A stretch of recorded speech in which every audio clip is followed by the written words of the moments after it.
몇 년 전에 교회에서 튀르키예 성지순례를 갔는데요. 근데 성지순례 갔을 때 이 고린도라는 지역에 가서 박물관에 간 적이 있습니다. 그런데 박물관에 갔더니 로마 황제의 신상이 있는 겁니다. 여러분 잘 아시는 것처럼 이 복음이 로마가 만들어 놓은 그 길을 따라서 전파가 되거든요. 하나님이 그 길을 사용해서 복음이 전파되도록 하십니다. 그래서 복음이 전파된 곳곳에 있는 박물관에 가보면 이 로마 황제의 신상이 있다는 거예요. 그런데 재밌는 것은 로마에 가면 신상이 없다는 거죠. 왜 그럴까요? 로마에는요, 황제와 함께 사는 사람들입니다. 늘 보는 얼굴이에요. 그래서 황제와 함께 사는 사람들은 굳이 이렇게 신상, 조각상을 만들어 놓고 이 사람이 황제입니다, 이렇게 말해줄 필요가 없다는 거예요. 그냥 지나가면서 보는 사람이 황제고 황제의 가족이기 때문입니다. 여러분, 이처럼 통치하는 나라에 내가 이 땅을 통치한다, 그것을 표시하기 위해서 자기 닮은 형상을 세우는 게 일반적이었는데요. 그런데 우리 성경에 보면 이 자기 닮은 형상을 세우는 이것이 우리가 성경을 이해하는 중요한 관점이 됩니다. 우리 성경을 이해하는 중요한 단서가 돼요. 우리 창세기 1장 27절 28절 말씀을 우리 한 목소리로 읽겠습니다. 시작. 하나님이 자기 형상 곧 하나님의 형상대로 사람을 창조하시되 남자와 여자를 창조하시고 하나님이 그들에게 복을 주시며 하나님이 그들에게 이르시되 생육하고 번성하여 땅에 충만하라. 땅을 정복하라. 바다의 물고기와 하늘의 새와 땅에 움직이는 모든 생물을 다스리라 하시니라. 아멘. 하나님께서 우리가 살아간 이 세계 안에 하나님을 닮은 형상, 우리 인간을 두시고요, 인간을 이 땅에 두신 후에 인간들이 이 땅을 통치함을 통해서 그리고 그 모든 피조물들이 하나님을 찬양할 수 있도록 하나님께서 그렇게 우리를 디자인하셨습니다. 그런데 인간의 범죄로 인해서요, 하나님의 이런 계획이 조금 실패하는 것 같은 그런 시간이 잠깐 있었습니다. 하지만 하나님께서 어떻게 하시죠? 하나님의 형상을 상실한 채 죄의 노예로 살고 있는 저와 여러분들을 구원하시기 위해서 우리에게 하나님의 형상을 회복시켜 주실 분, 그분을 우리에게 보내주시는데 그분이 누구십니까? 예수님이시죠. 예수 그리스도를 이 땅에 보내주십니다. 우리 요한복음 1장 14절 말씀을 우리 한 번 한 목소리로 읽겠습니다. 시작. 말씀이 육신이 되어 우리 가운데 거하심에 우리가 그의 영광을 보니 아버지 독생자의 영광이요 은혜와 진리가 충만하더라. 아멘. 하나님이 이 땅에 잃어버린 하나님의 형상을 회복시켜 주시기 위해서 예수님을 보내주시는데요. 그런데 문제는 뭐죠? 우리에게 보내주신 그 예수님을 우리 인간들이 알아보지 못했다는 겁니다. 그래서 오늘 우리가 함께 나눌 요한복음 19장에 보면 예수님을 알아보지 못한 인간들이 예수님을 어떻게 대하는지 아주 적나라한 장면이 오늘 성경 가운데 기록이 되어져 있습니다. 오늘 본문에 보면 예수님 재판받으시는 장면이 펼쳐지는데요, 이 짧은 본문을 보다 보면 도대체 인간이라는 존재는 어떤 존재인지, 인간의 실상에 대해서 우리가 좀 보게 되어집니다. 그래서 오늘 재판 현장으로 함께 가보도록 하겠습니다. 오늘 본문의 주인공은요, 빌라도입니다. 유대인들의 고소로 잡혀온 예수님을 지금 재판 중이에요. 그런데 유대인들이 써놓은 고소장이 있잖아요. 그 고소장을 아무리 읽어봐도 이 예수라는 자를 죽일 죄목이 없는 거예요.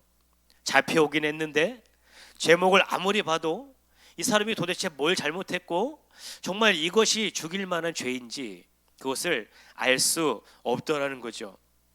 그런데 이렇게 재판 중에 우리 마태복음 27장에 보니까요, 빌라도의 부인의 이야기가 나오는데요, 빌라도의 부인이 밤에 잠자다가 꿈을 꾸는데 꿈자리가 너무 험상궂은 거예요.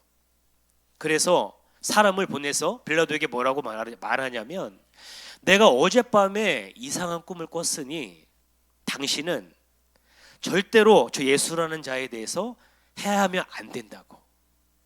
내 꿈자리가 흉흉한 걸 보니까 저분은 의인인데 의인에게 어떠한 잘못도 저지르면 안 되니까 아무것도 하지 말라고 그렇게 신신당부를 합니다.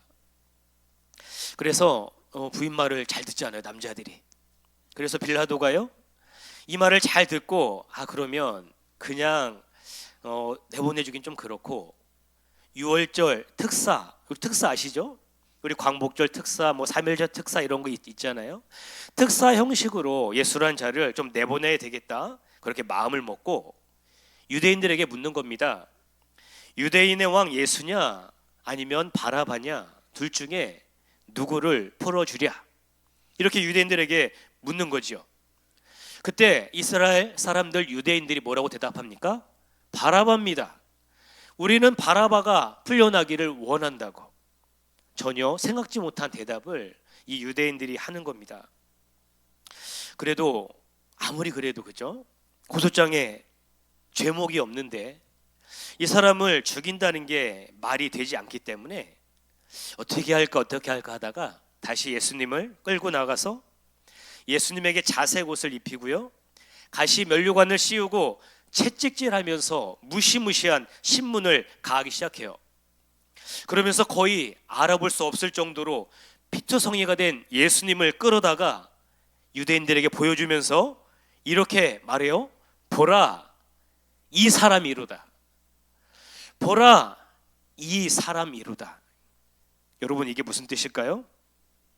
죄 없는 사람에게 이 예수라는 자, 내가 보니까 죄가 없는데 이 정도 했으면 됐지, 내가 이 정도 예수라는 자 괴롭혀주면 됐지, 그러면서 사실상 보라, 이 사람이로다, 이 말은요, 예수님에 대한 무죄 선언이었다는 거예요. 이 사람 죄 없다고. 그런데 내가 이 정도 했으면 이제 풀어주겠다. 사실 그 말을 지금 빌라도가 하고 싶었던 겁니다. 빌라도의 연이은 무죄 선언, 이 사람은 죄가 없는 것 같다고. 이 사람은 내가 사형을 시킬 만한 죄목을 찾지 못했다고 그렇게 계속 선언함에도 불구하고 유대인들이 계속해서 소리치죠. 예수를 십자가에 못 박으라, 예수를 십자가에 못 박으라고 계속해서 소리치는 겁니다. 여러분, 참으로 잔인하고 완악한 인간의 모습 아닙니까? 도대체 예수님이 무엇을 잘못했길래 이 사람들은 예수님을 이렇게 모질게 죽이려고 하는 것인지, 인간의 그런 민낯을 우리가 여기서 보게 됩니다. 유대 지도자들이, 그리고 유대인들이 왜 이렇게까지 하는 것일까? 왜 예수님을 죽이려는 것일까? 생각해 보면 요한복음 11장으로 올라갑니다. 요한복음 11장으로 올라가면 예수님이 죽은 나사로를 살려요. 나사로가 살아나니까 어떻게 합니까? 사람들이 예수님을 믿고 따르기 시작하는 거죠. 그래서 이 바리새인과 서기관들, 이 이스라엘 지도자들이 대책회의를 해요. 그게 요한복음 11장 48절입니다. 우리 한 목소리를 읽어볼까요? 시작. 만일 그를 이대로 두면 모든 사람이 그를 믿을 것이요, 그리고 로마인들이 와서 우리 땅과 민족을 빼앗아 가리라. 아멘. 예수를 이대로 두면 우리가 쌓아놨던 종교적인, 정치적인, 경제적인 기득권을 다 잃어버릴 수도 있는 상황이 찾아온 거예요. 그러니까 눈에 뵈는 게 없는 겁니다. 여러분, 참 아이러니한 상황 아닙니까? 하나님을 가장 사랑한다고 하는 이스라엘 사람들의 손에 의해서 하나님의 아들이신 예수님이 죽게 될 상황이 지금 펼쳐지고 있는 겁니다. 그런데 보세요, 여러분, 우리는 인생을 살아가다가 위기의 상황이 되면요, 우리가 무엇을 왕으로 삼고 있는지가 드러나요. 내가 인생을 살아가다 어려움을 만나잖아요. 그러면 내가 무엇을 왕으로 삼고 있는지 그게 드러납니다. 어떤 사람은 돈이고요, 어떤 사람은 권력이고요, 어떤 사람은 건강이고, 내가 왕으로 삼고 있는 게 결정적인 순간이 되면 여실히 드러난다는 거예요. 여러분, 지금 위기의 상황에 찾아온 거죠. 이 바리새인과 서기관들이 자기들의 모든 것이 무너질 수 있는 상황이, 그런 위기가 찾아온 겁니다. 그때에 이 사람들의 왕이 누구인지가 드러났는데요, 하나님이 아니고요, 자신들의 이익이었다는 거예요. 자신들이 가진 특권, 자신들이 가진 권리, 그것이 자신들의 왕이었음을 지금 본문이 우리에게 보여주고 있는 겁니다. 그런데 재판이 진행되면 진행될수록 빌라도가 기분이 나쁜 거예요. 왜 그럴까요? 계속 눈치 보고 있는 자신을 보게 되는 거죠. 계속 눈치를 보면서 유대인들에게 끌려가고 있는 자신의 모습이 자꾸만 비춰지니까 점점 더 화가 나기 시작해요. 그래서 예수님을 다시 끌어다가 신문하기 시작합니다. 이 빌라도라는 사람 참 웃긴 사람 아닙니까? 예수님이 죄가 없다는 걸요, 이 사람 누구보다 잘 아는 사람이에요. 왜냐하면 그 항목도 다 알고 그 고소장만 받겠습니까? 자신이 아는 사람들 시켜서 주변에 무슨 상황이었는지 정보를 다 듣고 그걸 가지고 지금 판단하는 상황인데, 예수라는 자는 죄가 아무것도 없는데, 그런데 이 빌라도도 어떻게 해요? 지금 자신의 이익에 걸려 있는 거죠. 자신의 정치적인 입지가 지금 걸려 있는 겁니다. 그래서 지금 진리 앞에서 자신의 어떤 입지 저울질을 하고 있는 거예요. 내가 여기서 어떤 판단을 해야 나에게 이익이 될까? 내가 어떤 결정을 해야지 내가 손해를 보지 않을까? 양심 그리고 현실 사이에서 계속해서 저울질을 하고 있는 겁니다. 여러분, 빌라도가 흔들리는 모습이 보이잖아요. 그렇죠? 어떤 사람이 지금 좀 뭐가 마음 가운데 불안하거나 흔들리는 모습이 보면 눈이 좀 돌아가거나 흔들리는 모습이 우리 눈에 비치잖아요. 빌라도가 흔들리는 모습이 비치니까 유대인들이요, 이 빌라도의 아킬레스건을 건드립니다. 뭐라고 말하냐면, 무릇 자기를 왕이라 하는 자는 반역자인데 자신을 왕이라 하는 반역자를 놓아주는 자는 충신이 아닙니다. 무슨 말이에요? 지금 예수라는 자는 자기가 왕이라고 하는 자인데, 자신을 왕이라고 하는 자는 가이사를 반역하는 자인데, 이 가이사를 반역하는 자를 놓아주면 뭐라고요? 충신이 아니라고. 지금 가장 예민한 부분을 지금 공격을 하고 있는 겁니다. 이때부터 빌라도의 고뇌가 깊어져요. 만일 황제를 대항하고자 하는 자를 놓아주었다는 말이 로마에까지 들리면 하루아침에 자신의 정치 생명이 끝날 수도 있어요. 그리고 만약에 내가 여기서 무죄를 선언하잖아요. 그러면 이 이스라엘 사람들이 밀란을 일으키면 또 나는 정치적인 엄청난 그 상처를 입고 어떻게 될지 모르는 상황이 자신에게 찾아오는 거죠. 그래서 지금 빌라도는요, 옳은 일과 인기 있는 일 사이에서 둘 중에 하나를 선택해야 합니다. 옳은 일이 있고요, 인기 있는 일이 있는데 둘 중에 하나를 선택해야 하는 선택의 기로에 지금 빌라도가 서 있는 거죠. 그래서 빌라도는요, 다시 예수님을 끌고 재판석으로 들어섭니다. 그리고 유대인들에게 마지막으로 물어요. 보라, 너희 왕이로다. 내가 너희 왕을 못 박으랴. 유대인들이 소리치죠. 없이 하소서, 없이 하소서. 그를 십자가에 못 박게 하소서. 가이사 외에는 우리에게 왕이 없나이다. 여러분, 여기서요, 제일 충격적인 말이 뭔지 아세요?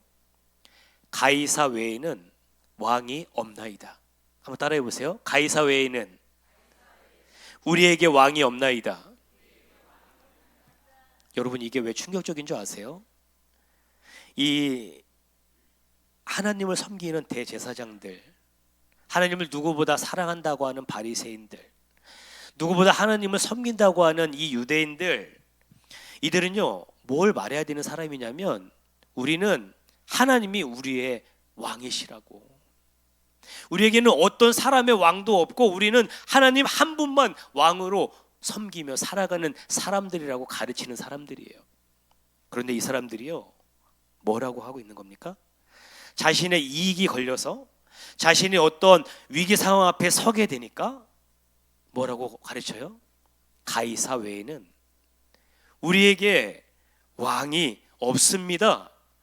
내 기득권 지킬 수 있다고 하면 가이사를 왕으로 삼는 것 우리 괜찮습니다. 내 이익이 지켜진다고 하면 가이사를 왕으로 섬기며 살아가는 거 괜찮습니다. 그렇게 지금 말하고 있는 겁니다. 여러분, 우리가 잘 아는 수학자이기도 하고 신학자인 파스칼이라고 하는 분이 계시는데요. 이분이 쓴 책 중에 팡세라는 책이 있어요. 그런데 이 팡세, 이 책에 보면 이 빌라도하고 유대인들의 공통점과 차이점을 기록해 놨는데요. 한번 제가 읽어볼게요. 이방인 빌라도는 하나님을 모르고 세상을 사랑할 뿐이다. 유대인들은 참되신 하나님을 알지만 세상을 사랑할 뿐이다. 사실 이 둘은 똑같은 것을 사랑하는 것이다. 가이사가 왕인 세상을 사랑하는 것이다. 여러분, 이분이 이걸 이렇게 정리를 해놨어요. 무슨 말입니까? 똑같이 세상을 사랑하고 있다는 거예요. 빌라도는 하나님을 모르는데 세상을 사랑하는 거고요. 그리고 유대인들, 대제사장들, 바리새인들은 하나님을 알아요. 하나님을 믿는다고 말해요. 그런데 세상을 사랑한다는 거예요. 세상의 왕을 섬기며 그렇게 살아가고 있다는 거죠.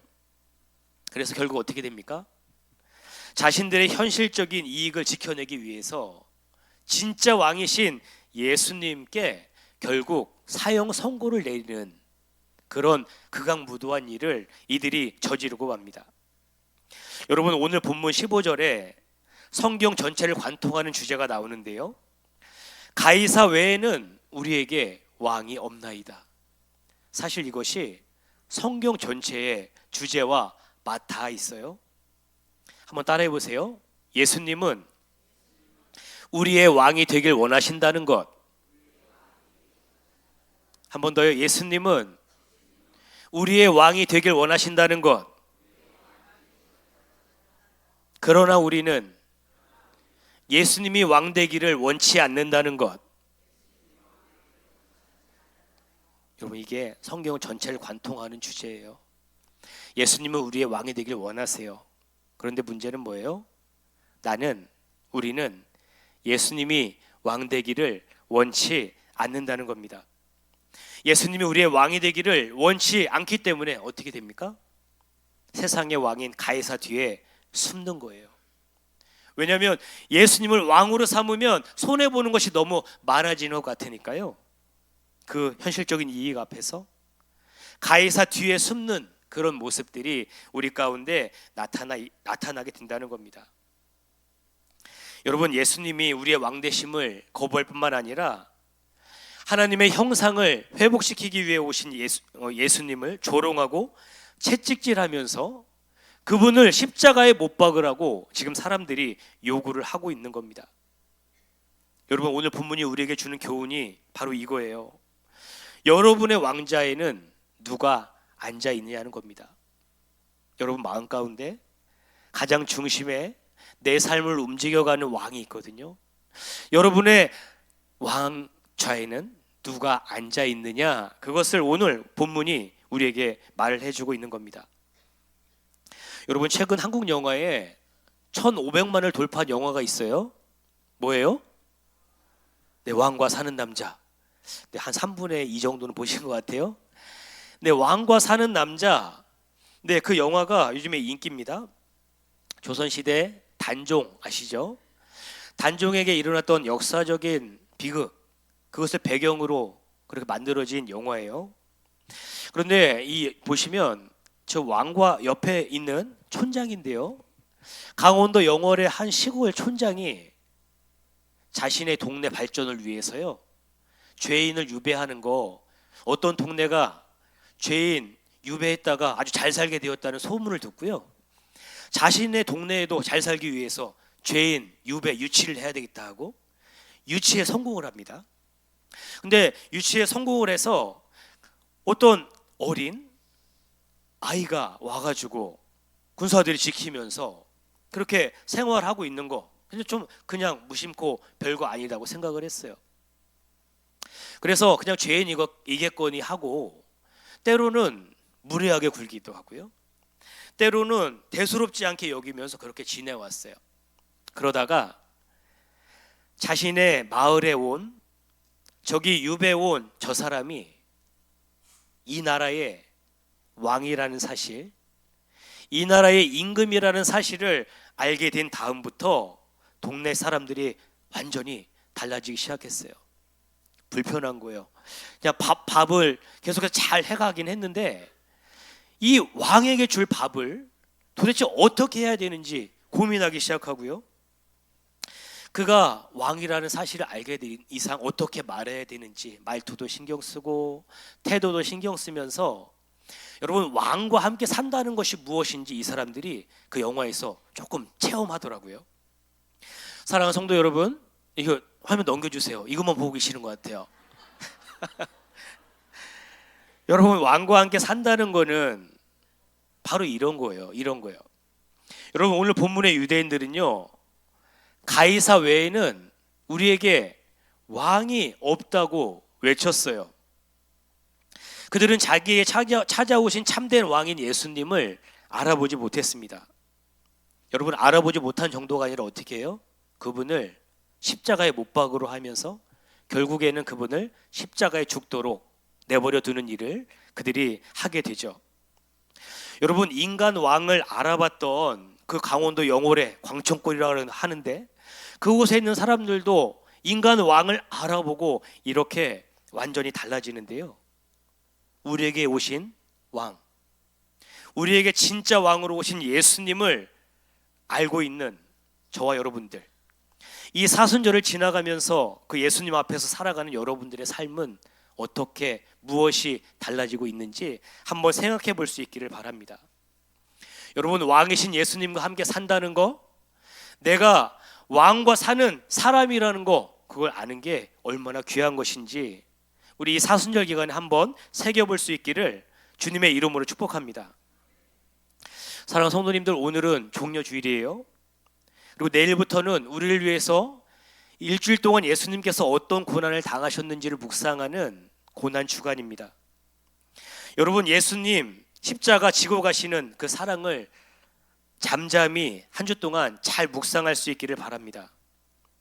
예수님이요, 우리의 참된 왕이 되시고 우리 삶에 하나님의 통치를 회복시키기 위해서 어떠한 일을 당하시는지 하루하루 성경을 읽어가면서 우리 예수님의 생애를 묵상할 수 있기를 바랍니다. 그러면서 생각해 보셔야 될 것, 우리 안에 예수님이 왕되심을 거부하기 위해서 나는 혹시 세상의 왕인 가이사 뒤에 숨었던 죄악들은 없었는지, 예수님의 통치받는 것이 피곤하고 힘들고 싫어서 세상 왕을 붙잡기 위해서 달려갔던 나의 연약함은 없었는지 우리의 죄악됨을 고백할 수 있기를 바랍니다. 여러분, 분명한 진리 한 가지가 있는데요, 사람은 누구나 왕과 함께 살아요. 오늘 빌라도도 왕과 함께 살고요, 그리고 유대인들도 왕과 함께 살았어요. 저와 여러분들도 왕과 함께 삽니다. 근데 중요한 것은 어떤 왕과 사느냐가 우리의 인생을 결정한다는 거예요. 어떤 왕을 붙잡고 그를 사랑하며 그 안에 살아가는지, 그게 우리 인생을 결정한다는 겁니다. 한 주를 지나면서 내 인생의 왕좌에 앉은 것이 누구인지 확인하고 예수님 외에는 왕이 없나이다. 한번 따라해 보십시오. 예수님 외에는 왕이 없나이다. 예수님 외에는 우리에게 왕이 없나이다. 여러분, 이 고백을 회복하는 이 고난주간 되시기를 주님의 이름으로 축복합니다.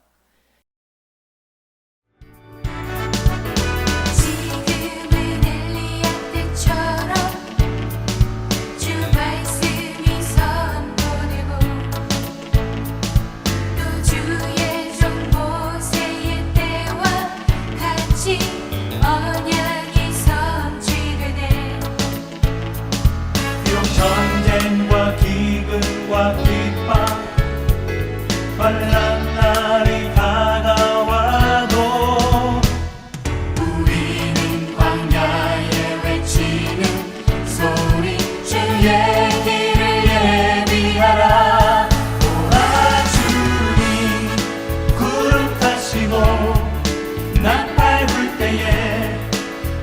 오시네 모두 외치세 이는 은혜의 행이 시온에서